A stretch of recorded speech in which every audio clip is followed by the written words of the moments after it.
أشياء إذا فعلتها ترى النبي صلى الله عليه وسلم في المنام.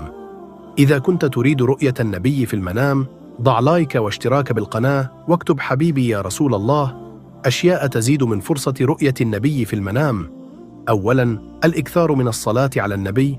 وفي المتفق عليه من حديث أنس رضي الله عنه قال النبي صلى الله عليه وسلم: من رآني في المنام فقد رآني، فإن الشيطان لا يتخيل بي. في البخاري من حديث أبي قتادة رضي الله عنه قال النبي صلى الله عليه وسلم: من رآني فقد رأى الحق. ثانياً، صلة الرحم، الإحسان إلى الناس، الدعاء، الالتزام بالأخلاق الحميدة، صدق الحديث والابتعاد عن الكذب. وأخيراً، النوم على وضوء. ويجب أن ندرك أن رؤية النبي في المنام ليست للجميع، بل هي منحة من الله تعالى يمنحها لمن يشاء من عباده الصالحين. إذا أتممت الفيديو صلي على النبي محمد.